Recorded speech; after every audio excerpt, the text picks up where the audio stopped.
Valenzuela, Chair of the World Affairs Council of Orange County. On behalf of the Board of Trustees and also Executive Board, I wish to welcome all of our guests, members, our distinguished speakers and moderator who will be sharing their time with us today and the knowledge that Stephen will share. And we will have an opportunity of asking questions.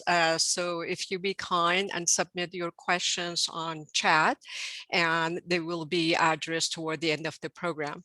The program will last until about 2 o'clock, and there's going to be a couple of different sessions which will be handled by our moderator, Dr. Longley. I'd like to request for those of you who have watched our programs in the past, including the one we had on Brazil on Tuesday, to consider supporting us financially. We provide these events for free online, so all guests and members can participate at no charge. However, it is great when you do offer your financial support so we may sustain and be able to bring you more important events in the future. With that, again, I wish to welcome our distinguished guests and turn it over to Dr. Longley for the formal introduction. Have a great session. Thank you, Nora. So nice to see everyone. Well, I'm not seeing everyone, but I know you're there. It's good to see you be doing this again. I appreciate everyone that participated in the Brazil discussion on Tuesday. And now we're going to be able to do something a little bit more on a global scale. And it's my great pleasure to welcome Stephen Wertham today. And he is a historian of the United States and the world, as am I. And so we have a lot in common. And as I was joking with him earlier, I felt like I was reading for dissertation qualifying exams before. Although that was many years ago. And so I very much enjoy his work. He directs grand strategy at the Quincy Institute for Responsible Statecraft, which he co-founded with a mission to move American foreign policy away from endless war and toward vigorous diplomacy in the pursuit of peace. He is author of the book that we'll be talking about today, Tomorrow, the World, The Birth of U.S. Global Supremacy, from Harvard University Press in 2020. And he's written many academic articles on U.S. strategy, international law, world organizations, and humanitarian interventionism. He has been very active in many of the public forums, writing for numerous newspapers, magazines, and is a shining example of a publicly engaged scholar. His PhD is from Columbia, and he does have a master's or undergraduate degree from Harvard. He's studied with some of the most prominent people in the field of U.S. foreign relations. I think you're going to enjoy talking and hearing his conversation today. It's going to be looking at World War II, but it's the World War II with some significantly long-lasting effects. So, Stephen, welcome so much. Thank you so much. Pleasure to be in dialogue with you. Well, I'm going to start with a very just simple, could you provide a brief overview of the book, explaining why you wrote it, and finally, how it sort of relates to your work at the Quincy Institute? I'd be happy to. So the question that I discovered needed to be asked as I did my own reading for my oral exams, back a decade ago or something. I realized that we did not really know when it was, why it was that American policymakers and intellectuals decided that the United States should become the dominant military power on Earth. We take for granted mostly this role today, right? That of course the United States should be number one, should manage a large network of alliances and ring the globe with right now some 800 military bases and about 200,000 service members overseas. But we also know, and this is not new, that this is not what the founders of the country had in mind. In fact, for a very, very long time, still for most of American history, American officials and intellectuals said that the norm was that the United States should avoid so-called political and military entanglements. in the old world of Europe and Asia. And that allowed the United States still to expand dramatically across North America, in the Western Hemisphere, to the Pacific, to become a great power, to become a colonial power. But still, as late as the outbreak of World War II, it seemed that the United States was not to breach its historic aversion to extra hemispheric entanglements. And it seemed that way even to people who were just a few months and years later planning for the United States to do exactly that. So I wanted to know, a conscious decision had to be made at some point to shift the axiomatic role that America should play in the world. I wanted to know when that happened. And I landed on the pivotal 18 months between the fall of France to Nazi Germany in the middle of 1940 and the attack on Pearl Harbor. In other words, it wasn't as though the United States, was really seeking to avoid at all costs getting into World War II, and then reluctantly found itself with all this power, and then decided to use that power around the globe. There was actually a conscious decision made that it was necessary for the United States, in a certain sense, to become the quote unquote policeman of the world, to become the supreme power that holds itself responsible for undergirding international law and order. And I think that's basically the kind of axiomatic role that the people in the town behind me today, Washington, D.C., have in mind when they approach the question of what should America do in the world. The question is not so much beginning with the question of what are American vital interests and moving from there, but the question often starts with, well, given that the United States, of course, needs to be the dominant military power, how do we achieve that? Now, you could argue that, if you analyze U.S. interests, they would result in military dominance as the objective, but that isn't much argued, so much as assumed, at least I think for the past 3 decades. So this book traces that decision at, I think, a really pivotal moment for the United States, where the options for America were wide open. In the wake of the fall of France, there were influential, numerous Americans who, yes, thought this was a calamity to see Axis power expand, but they believed that if the United States defended the Western Hemisphere, the entire Western Hemisphere, by force to prevent any Axis encroachment, then it would be able to defend America from any successful invasion. And that also would be adequate to safeguard the US economy. And that view wasn't necessarily wrong on its own terms. And the America First Committee became the most prominent expression of that basic view. But as I try to show, and I'm sure we'll talk more about why this was, but officials in the Roosevelt administration and around the Roosevelt administration came to a different view, that although, yes, it might be adequate for America's defense and America's prosperity to defend the Western Hemisphere and go no further, it wasn't ideal. That wasn't the kind of world order Americans wanted to see. And now the United States should plan to project its military across the world and replace a faltering British Empire as that hegemonic structure that enforces world order. And now that it seemed that totalitarian powers could actually rise and attain supremacy in Europe and possibly well beyond, with Japan engaging in conquest in East Asia, that was not what the United States wanted to see. That wasn't ideal, surely. It would deny America's agency to try to remake the world. And it would also impinge upon the kind of free intercourse, liberal trade, international law, travel that Americans wanted to enjoy progressively over time.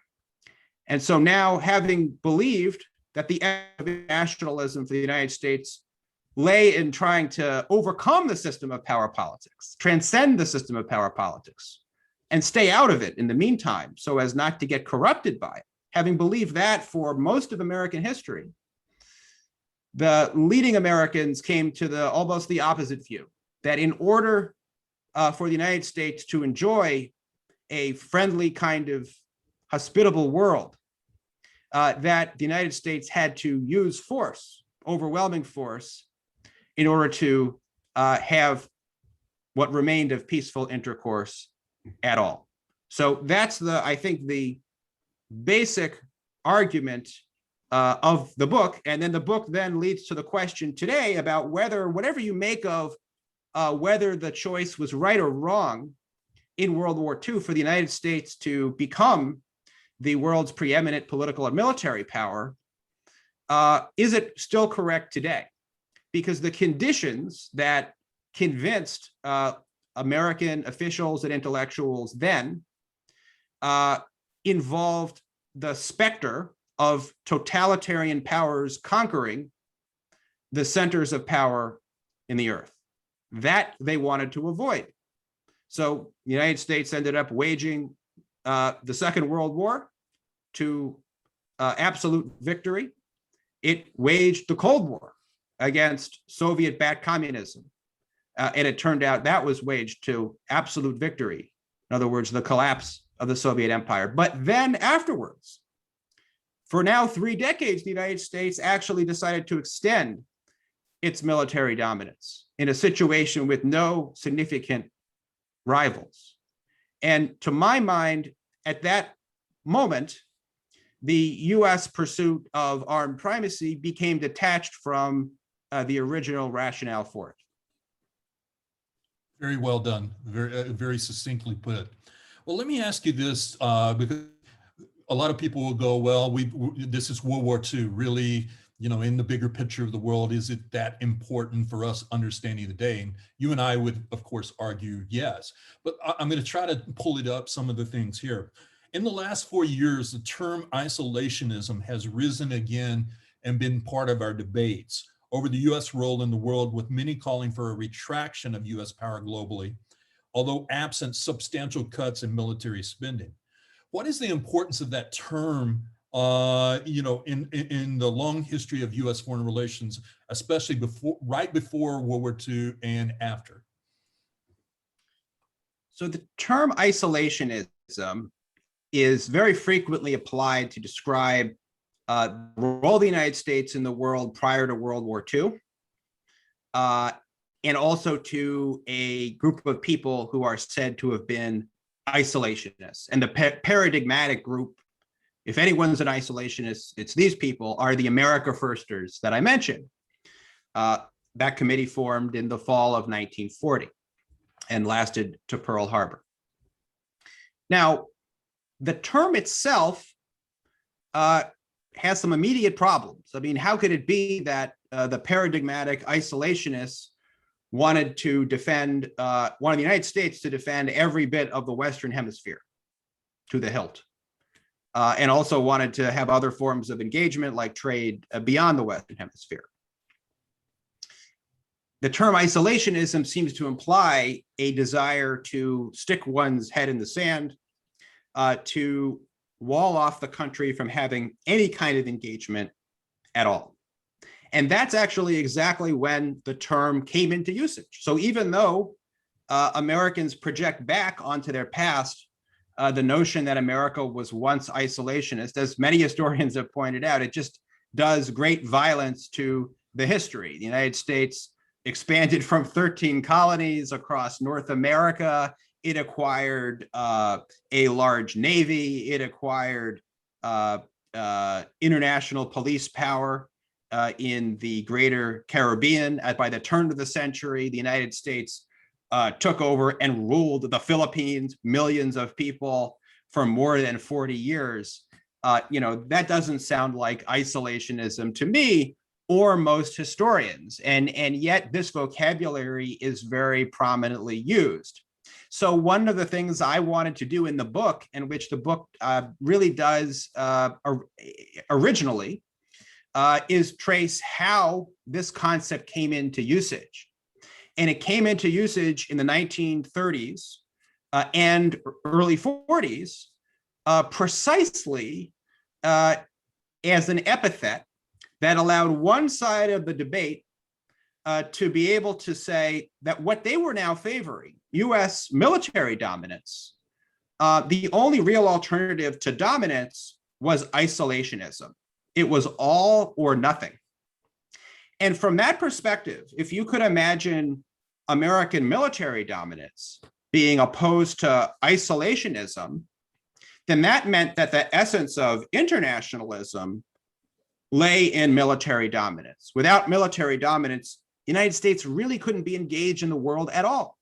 And so I think the real importance of the vocabulary of isolationism, the use of this as a slur, because the people it named uniformly rejected it, was in allowing American officials, intellectuals, foreign policy elites generally, to make this quite new world role for the United States seem legitimate. They gave it a pedigree in internationalism. And that way they could seem to be dominating power politics and transcending power politics, both at the same time. And I actually came on in researching the book to a story about why the United Nations was created, and found that when State Department post-war planners early in 1940 made a decision to set up a new universal world organization, a successor to the failed League of Nations, which they thought had failed and for the last several years had dismissed as, irrelevant to preserving world order. That's why they wanted the United States to be the preserver of world order. They realized, we better create something like it again, because it will help us make the case both to the world and perhaps especially to the American public that America's military preeminence will actually be serving this larger good. And it will somehow be honoring our old aspirations to overcome power politics, even as we try to play and indeed master the game of power politics ourselves. Well, that's, like I say, I heard this, and I think you're spot on. You heard this revolved around Donald Trump as sort of the first quote, quote, isolationist president wanting to withdraw troops. And as you note, I think it was used oftentimes as a slur to say this was the wrong way by the same people in many ways with the same pedigree of the ones back in World War II. Do you agree with that? I absolutely think it's a slur. So I think that's right. It was used as a slur against Trump. But something's interesting happening, though, in this moment since Trump emerged. When Trump ran for president in 2015, many foreign policy experts thought that they were going to beat him back by saying, "Oh, this guy's is an isolationist, and look, he's even saying that he wants America first, and he's criticizing wars." And the charge failed to land. In fact, it might have confirmed to some voters that Trump was indeed a real break from the past and offered something new. Now, note, Trump never said he was an isolationist. That was never his self-description, and I think it's not at all either what he promised or what he delivered in office, to say the least. But this was conventional wisdom, and not only was it, I think, proved to be intellectually wrong, it also was proved to be politically impotent. It did not work.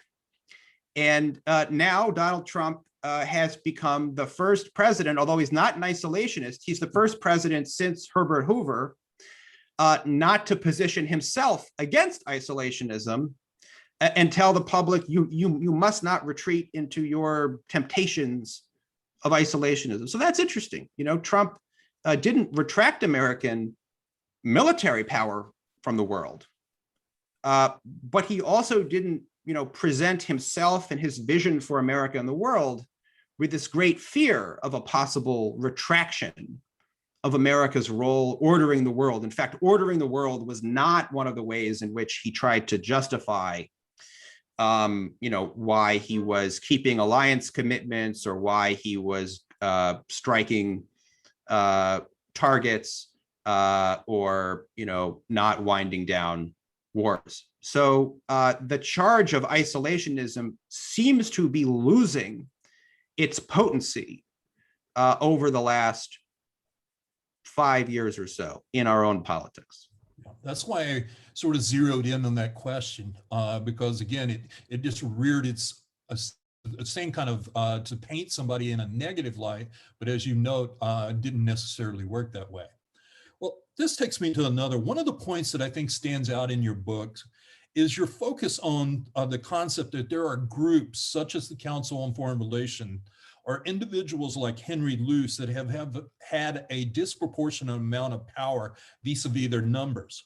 What modern day implications does such analysis have for Americans trying to understand the construction and implementation of US foreign policy? Yeah, so the book, I try to characterize in the book what I think as you say, small number of people who were in policymaking circles in World War II, generally how they were conceiving of America's role in the world. And I, somewhat unusually, for scholars writing about this period, I spend a lot of time paying attention to institutions like the Council on Foreign Relations, more than you might expect, relative to the, FDR and FDR's top advisors. And I do that in part because the people in the Council on Foreign Relations in particular, but in some other settings as well, they did actually go into the Roosevelt administration, many of them, and become the backbone of the official post-war planners. But prior to Pearl Harbor, the US did not want to set up a post-war planning operation. And it was quite small when it came to just the capacity to engage in long-range strategy. So were these entrepreneurial experts who had been built up in these newfangled things called think tanks, funded by foundations like Carnegie and Rockefeller since the First World War, who were in a position to get some funding to be able to engage in long-range planning about the shape of things to come, even before the United States had entered World War I. And in the case of the Council on Foreign Relations, they did this with active input by the State Department, which essentially that group was later folded into. So on one level, you could say the implications of this aren't that great for American foreign policy making today, in the sense that once American military primacy was achieved, the state grew accordingly. It grew over the war, bureaucracies expanded, and certainly this became essentially a permanent infrastructure with the onset of the Cold War in the late 40s. And so the kinds of serious thinking and planning that had occurred in a place like the Council on Foreign Relations in 1940 and 41 would actually happen in the State Department itself or in the Defense Department from that point on. But in another sense, I do think there's a lot of resonance for where we are today, because it is true, I think, that there is a very limited number of Americans who are highly engaged in the policy debate, in what is quite a centralized media, for example, and who are there on Capitol Hill to talk to members of Congress and who staff administrations. In some ways, it's a more professionalized group than there used to be. And in the period in my book, a lot of people were businessmen or lawyers, and they kind of did foreign policy as one thing among others. Now there's a professionalized class of foreign policy people. I mean, I guess I'm one of them, who, you know, get a lot of advanced training, and then they have all these experiences, and they're all kind of dependent on being in this circle. And I think it's troubling because I think, you know, after the collapse of the Soviet Union, a very small number of people in Washington suddenly seemed to face very few constraints domestically in our domestic politics. There wasn't that much opposition domestically to what American policymakers generally wanted to do, the basic kind of world approach they wanted to take for the United States. And also internationally, the United States was the so-called indispensable nation enjoying its unipolar moment. And so things that a very small group of people could do, you know, concentrated in Washington, D.C. would have enormous effects on the world as a whole. And I think that's still pretty much the case. I am trying to be part of an effort to provide a more robust debate within Washington, D.C. and around the country, though, that you know, provides real alternatives. And what I and many of my colleagues have been proposing is a much more restrained U.S. foreign policy when it comes to the use of force and the commitment of the United States to use force. And that's clearly very controversial in the foreign policy making community. It's controversial, you know, amongst the public to a degree, but I think actually there's just a tremendous divide between the people I, you know, often interact with and debate with in Washington, D.C. When you go to the general public, sometimes I'm more moderate than a lot of people I talk to, even though I seem to be at one end of the spectrum in Washington. Thank you. I did see in the chat that you wanted me to pay attention to the question and answer. Just please keep in mind the question and answer part will come. We'll have at least 15 to 20 minutes for the question and answers, which are going to be moderated. So I just want to respond to that. But let's jump to this next one. I think the most distinct difference that seemed to develop as a theme throughout this course of this book was more the reliance on military power to achieve global supremacy. Why was World War II such an inflection point on the matter? And why did it continue despite the warnings of those like Dwight Eisenhower in 1961, warning about the military-industrial complex? Yeah, so, you know, I think that the book captures a moment when the United States could have gone in very different directions. It could have adopted the approach of continuing to eschew entanglements in Europe and Eurasia. And it probably would have been pretty secure, and its economy probably would have been sound. In the short term, certainly, I would say Europe and Asia would not have been as well off, to put it mildly. But, you know, one never knows exactly how things would have sorted out. But instead, the United States chose to go in a very different direction, in which, in a sense, the very hesitancy about entanglements as the kind of normative position for Americans was turned on its head when, for a moment in time, right, about 18 months, it really did seem like a possibility that Hitler could rule Europe. And that could endure for a long time. The Axis powers formed the Tripartite Pact in September 1940, and the Nazis proclaimed an Axis New Order. And, you know, for quite some time, intelligent minds in the United States were assuming that, you know, yes, the Nazis would rule Europe. Hopefully Britain would hang on, although at first they had some doubts. And what we'd be left with was a kind of post-war Cold War, not against the Soviet Union, but rather of the American and British powers in a permanent armed stalemate with an Axis Europe.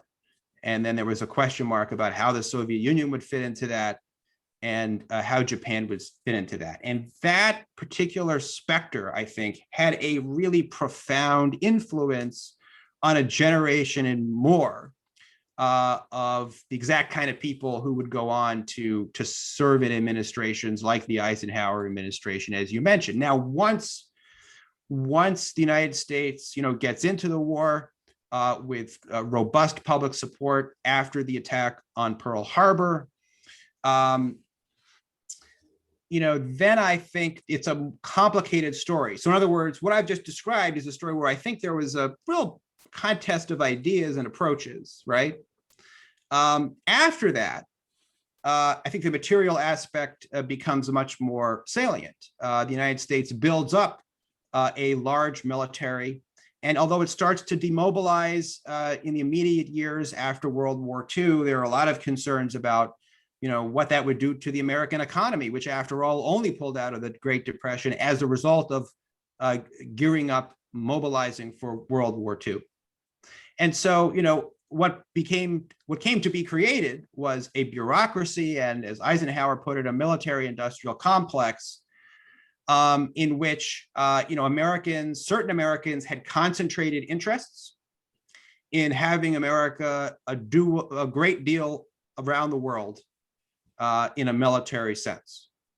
And that surely is a big part of the story why, after the collapse of the Soviet Union in the 1990s, the United States opted not to reap more of a peace dividend, a phrase initially used by George H.W. Bush and Bill Clinton, not to pull back significantly in the absence of proximate threats, but rather went about expanding American alliance commitments. And ultimately, the United States has used force far more frequently after 1991 than it did during the Cold War itself. Do you see any other inflection points where there were discussions on how to realign our power? Because it does, as you make the point, it has been pretty much a continuity, but you just noted one in the 1990s where there at least was a discussion of this. Do you see any other inflection points? So this is a really important question. I mean, obviously, with the onset of the Cold War, so let's take that as the period from 1945 to 1951. There was a very important debate over the nature of Soviet power and what the United States needed to do, ultimately deciding on containing the Soviet Union. And the question was, well, what does that mean? What does that require and where? Europe versus Asia, for example. What does it require in terms of formal alliances? It was not necessarily inevitable coming out of World War II that an alliance like NATO would be formed, in which an attack on one would be an attack on all, a true collective security organization, which actually the United Nations is not. So those were important questions, but even that, very wide-ranging debate in a sense, which is one that historians have given a great deal of attention, I think really proceeds from the premise that the United States is never going to go back to a hemispheric military posture, but instead needs to be the dominant power. And the question is, what kind of threat does the Soviet Union pose to such a dominant position? And what is the nature of Soviet power? So those are key questions. But it's, I think, incredibly important not to somehow skip from the U.S. desire to, avoid war, getting into World War II in the mid-1930s. Then suddenly U.S. is attacked on Pearl Harbor, and then here we are in the Cold War. No, there was a real moment of decision as to what America's basic responsibilities would be, as Americans saw it, in the world, and that happened in 1940 and 41, I think, most centrally. And obviously, Vietnam, as you know well, provoked an important reckoning with the Cold War itself, and obviously with the use of Military force, again, exactly the extent to which American global primacy was questioned, though, in that era, is a good question. I don't think terribly much. It was mainly the politics. If there was a kind of powerful policy relevant reaction that came out of Vietnam, it was, I think, the politics of human rights, which was quite different from saying the United States should retract its military power. And then, essentially, we would come back to the 1990s, which I actually think more important than 9/11 on a grand strategic level, where, one might have thought the United States would have significantly pulled back. But really, there wasn't that close consideration given to doing so by those in positions of power in both Republican and Democratic administrations.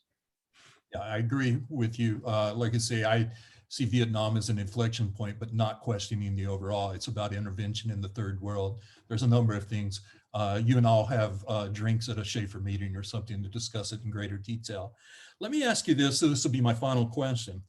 You wrote, or you were quoted yesterday in the Washington Post, and I'm going to just do the larger quote. I know yours was within this. Biden may not even believe this, but his action implies that the United States, and this is relating to Afghanistan, is a nation among nations with limited interests and responsibilities. And your ad, in that recognition lies the start of a better foreign policy for the American people and the world. Afghanistan is not the graveyard of the American empire, far from it, but it may be the graveyard of America's pretensions to global indispensability. How would you, I'll let you build off of that. I thought a very succinct, very deep evaluation of the Afghanistan issue. Thanks. I've just been actually writing an essay about the legacy of 9/11. And I've been trying to wrestle with why the United States reacted to 9/11 as it did. And the basic view that I take there is that there was a widespread sense after 9/11 that the United States needed to really demonstrate that it was absolutely indispensable to the rest of the world. Madeleine Albright had asserted in the late 1990s that the United States was the indispensable nation. This was in 1998 on the Today Show in justifying the bombing of Iraq. But there was a lot of doubt. What exactly, even if American power was humming along just fine, whether the United States was really willing to exert costs, I think was a question. What was it all for was a question lingering in the background. And after 9/11, the United States, I think, saw an opportunity to really demonstrate that it was indispensable. It wasn't just going to go after the al-Qaeda terrorists responsible for attacking 9/11. Narrow security was not just its goal. It was going to transform the Middle East. It was going to remake Afghanistan. And that wasn't enough. It needed to remake another country, which had more targets. And I think that's part of the reason why the United States ended up going into Iraq. And so I think it's terribly significant that just yesterday, the president of the United States, not only did he order a full withdrawal of ground troops, of US ground troops from Afghanistan, a campaign that was supposed to demonstrate how American power was going to remake Afghanistan, not just go after terrorists, but remake the country, build a state, sustain a state. He implied that America's objectives had been wrong. They had been grandiose. They had been unachievable. He gave a little narrative of the war, and he implied that the limited, legitimate, achievable goals of the initial phase, devastating al-Qaeda, punishing the Taliban for harboring al-Qaeda, had been correct, but essentially anything after that had been excessive and had turned America's campaign in Afghanistan into an endless war, and that he rejected, at least in Afghanistan. don't know what it spells for the larger contours of American foreign policy under Biden. And so he is implying, and Biden, by the way, left the vice presidency about 4.5 years ago, looking forward to the Trump administration and offering his wish publicly that under even Donald Trump, the United States would remain the one indispensable nation in the world. Well, he doesn't talk quite like that anymore. He didn't quite talk like that in the campaign. And we'll see how he pitches America's role in the world as his administration takes part. But he has admitted that the United States has, in principle, limited interests, and that its role is not to be indispensable, absolutely indispensable to other people. And, you know, you might say that the American government is indispensable to Americans. And to the rest of the world, perhaps, you know, the United States should act more like a nation among nations, in which nations have different interests. And thank goodness, because those interests give them limits in how what they are willing to do to other nations. And so, at least on the issue of Afghanistan, he seems to have adopted that view of America's role in the world. And I think it's terribly interesting. Yeah, I agree wholeheartedly. I was somewhat surprised when he announced that he would have a full withdrawal. I thought there'd always be basically some kind of U.S. forces there. Obviously, it'd be interesting to know what the internal dynamics are. We will have to wait for a few years before we can find that out. Well, I think that was you hit the high points of the book. Then you helped us make some ties to the contemporary issues. I'm going to turn it over to Tom right now, or Thomas, and let him start the questions. I've already read a number of them, very good ones. So I will step aside. Thank you, Kyle. I'm Tom Erspalmer with the World Affairs Council of Orange County. I'll be moderating the Q&A session this afternoon. We have quite a few questions from our audience, so let's jump right in. This question comes from Alan Lasnover. Your initial statement questions the dominant role of the US in the world. Do you not attribute this to our democratic and constitutional policeman of the world economy? Military dominance is only one aspect. The major element is economic dominance, because the majority of the people in the world want liberty and freedom. Yeah, so I mean, I hear the question asking about the relationship of America's economic dominance to its military dominance. And I think often when we talk about, you know, American leadership in the world, these things are conflated as if, you know, if you have economic dominance, you're going to have military dominance, or you should have military dominance.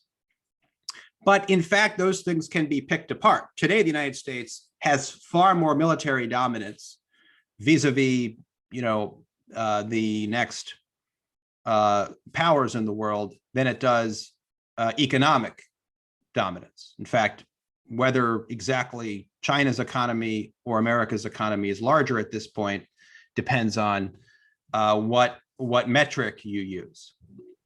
But one of the points I make in the book is that the United States had the largest economy of any country by the late 19th century.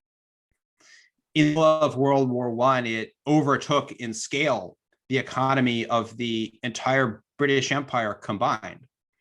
And yet, for all that time, more than half a century, American politicians and intellectuals did not think that America's economic supremacy implied military supremacy. In fact, they thought it was much more sensible to continue to focus on building America's economic strength without creating a large permanent military. That would not be the best way to pursue economic prosperity, and nor did they think it would benefit American security. And so I think, we could take that insight from history and ask in our own time, for example, if what we want to do is become more economically prosperous and have, perhaps more broadly shared economic opportunity and prosperity, does having a Pentagon budget of $750 billion a year really help that? Or does it hinder it?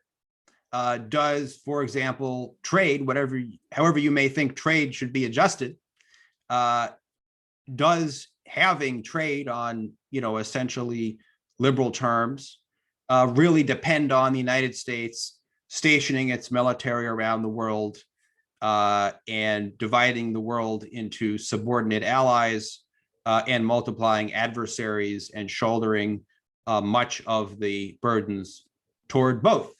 I don't think it is. And I don't think that it's to preserve a world of economic openness that we actually have US military dominance today. Thank you. If we could go back to the Middle East, we have a couple of questions. Please, this comes from William Durkee. Please judge the long-term effects of US influence after Biden withdraws all troops from Afghanistan. And related, what do you think is the best we can expect for Syria, Iraq, and Afghanistan? So, yeah, I've seen some, initial criticism of Biden's intention to withdraw US ground troops from Afghanistan on the grounds, as Elliot Cohen wrote in The Atlantic yesterday, that, this would send a damaging signal that the United States doesn't have resolve and credibility. And, how might this embolden Russia in Ukraine? And, I suppose one could add China to the mix, add whoever you want. I do not think this is a very good argument.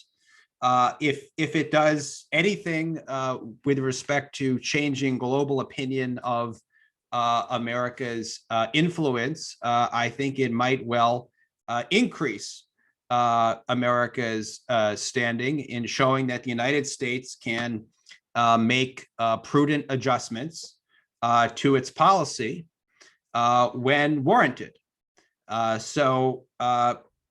think the effects, from my point of view, this is not why I happen to support the withdrawal of American troops. That's not principally why I do it, but I certainly don't think that if the United States retracts, any degree of military power somewhere, that means that everything else comes down like a house of cards. I think that's been disproven in cases again and again. And if it were true, it would actually make it impossible for the United States to ever pull back from anything. And surely that mentality would actually lead to overstretch and eventually collapse.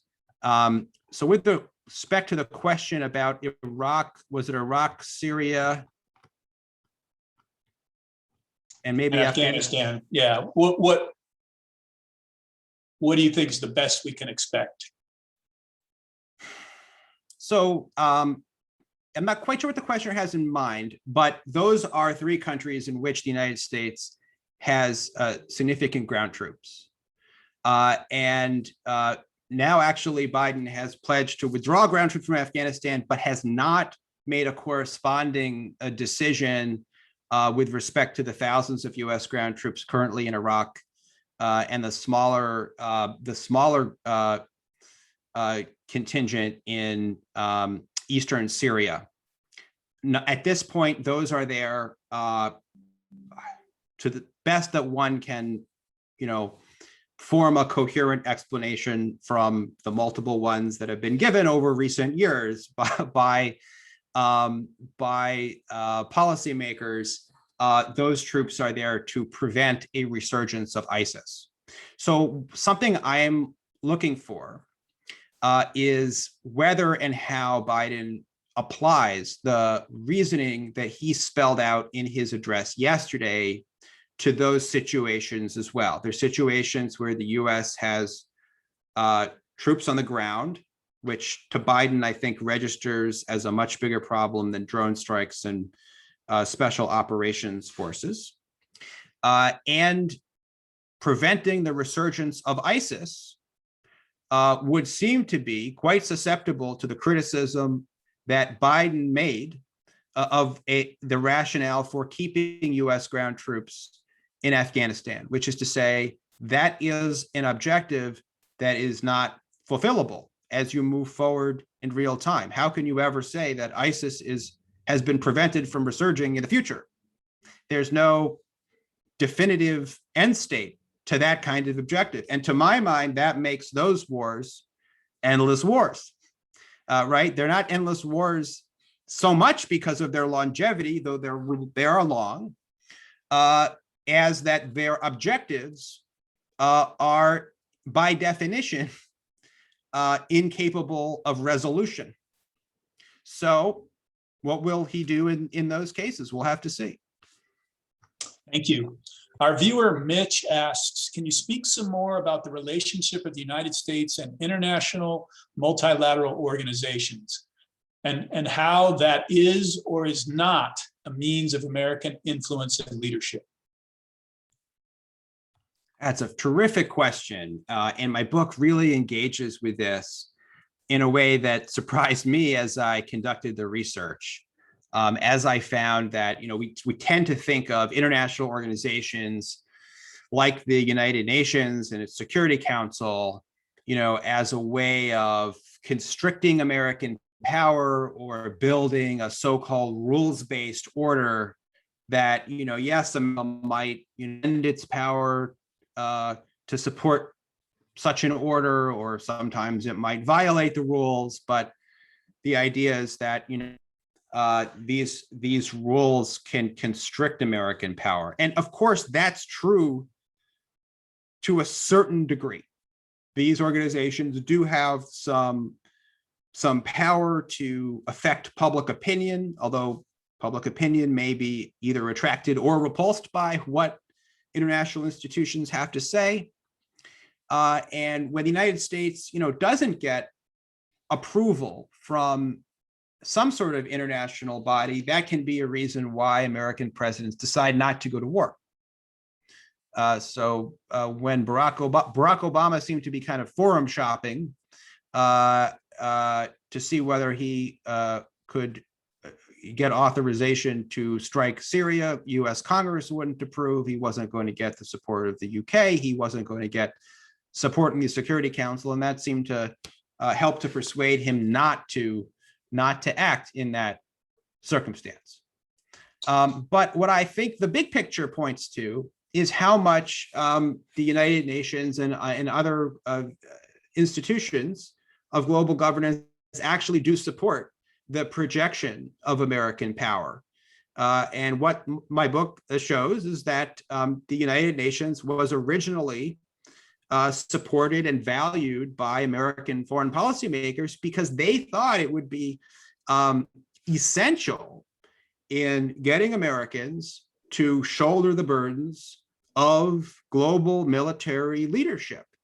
And it would do that, first of all, because it would make America's projection of power look like it was based on some kind of consensual process, not just the United States doing things to other people. And they also saw the United Nations as a forum that could provide an alternative to the American Constitution, which requires Congress to declare war. The last time the United States declared war, that is to say the Congress issued a declaration of war, was in World War II in 1942. Everything since then has not been a declared war. And the creation of the UN isn't the only reason for that, but it is a significant one. FDR himself said in a speech in 1944 that the UN should be used this way, that when there was an emergency, you didn't form a town hall to debate what exactly should be done. You took action as quickly as possible. And he said that, and he was supported in this by a number of legal scholars that essentially the authorization to take action by the UN Security Council would in practice be an effective substitute for a congressional declaration of war. So I think it's a complex relationship between US power and international institutions. We should not necessarily turn to international institutions to be terribly effective in restraining American power. Thank you. This question from Andrew Brom. Could you identify members of the foreign policy establishment who you believe most closely share your viewpoints? Well, I'd have to wonder whether establishment sort of by definition rules me out or maybe not. That's an interesting, as it happens, you know, I'm one of 5 co-founders of the Quincy Institute for Responsible Statecraft. And so you can visit our website to see the work we're doing. That's quincyinst.org, quincyinst.org.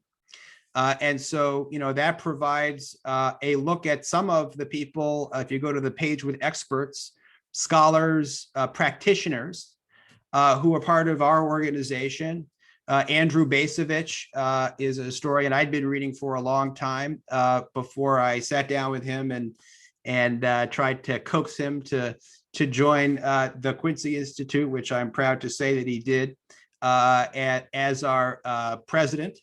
And there's, you know, I think been a number of scholars since the 1990s who have developed a grand strategy of restraint that try to reassess what really are fundamental security needs for the United States in light of the fact that the Soviet Union was gone and there really were no peer competitors for the United States, and recommended a significant retraction in America's military role. That came out of the academy.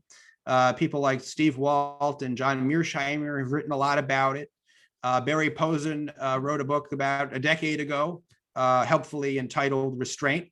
That gives a kind of the general perspective, I think, that that I've benefited from, and that others in the orbit of the Quincy Institute and other organizations have too. And those organizations include, you know, on the libertarian side, the Cato Institute, or in the conservative and a non-partisan side, Defense Priorities. There's a new group at the Atlantic Council. So there really is a lot of new people coming into the space, and that must have a lot to do with generational turnover as well. There's a lot of young people, basically my age and younger, who, given the experiences that they've had and the record they've seen, you know, a lot of what I'm saying sounds like common sense. Thank you. This from Stephen Davis. Do you see the rebirth of the Project for the New American Century and the signatories there too as a factor in ongoing foreign policy debates? So the questioner is referring to a group that I believe formed in the late 1990s. And is, you know, prominently understood to have revamped neoconservatism for a new generation. You know, I think obviously the neoconservative project came into power after 9/11. And very much influenced the Bush administration's reaction to that war. Neoconservatives have remained quite prominent, you know, I think on a bipartisan basis, really, ever since then. But the status of neoconservatives, I think today is quite questionable. Donald Trump, you know, repudiated a lot of their tenets, the notion that the United States should order the world. He questioned specific wars as well. And so neoconservatives divided in response to Donald Trump. That has, they did maybe gain some influence in doing so, but they are quite fractured as a result. And I wrote an essay a couple years ago in the New York Review of Books on this. So exactly what the status of neoconservatism is today, I think is a question to be seen, but their project does not seem to be on the ascent, shall we say. Appreciate that. And that unfortunately concludes our Q&A session as we are near at the end of the hour. So Stephen, I want to thank you again, and I'm going to turn it over to our chair of the World Affairs Council of Orange County, Nora Valenzuela, for closing remarks. Nora? Thank you very much, Tom. Thank you so much for joining us today, Stephen, and the knowledge you share with us. I learned a lot. For me, the explanation you had about isolationism and the military dominance, it was really interesting to see the all or nothing aspect of our views. But I see the challenge as every 4 to 8 years, our role changes in the global governance entity. And we just need to come together a little bit more in terms of our view of the global affair, that the world doesn't see us in 4 years and 8 years segments. They see us as America, and hopefully someday we can pull together and have a common ground for that. With that, we wish to thank our moderator and also Tom for participation. All of our guests, we had a number of guests from all over the US today, so we thank them, and we apologize that we're not able to address all the interesting questions. We're hoping in the future we'll be able to forward those to our speakers so they can perhaps give us a written question, or the other option would be to buy the book and learn more about your views on this matter. Our programs are for free, so we ask you to please help us and donate to our program development so we can continuously bring you this type of educational programs about the world affairs. With that, I wish to thank all of our guests, participants, and also wish you a great, safe afternoon. Good day.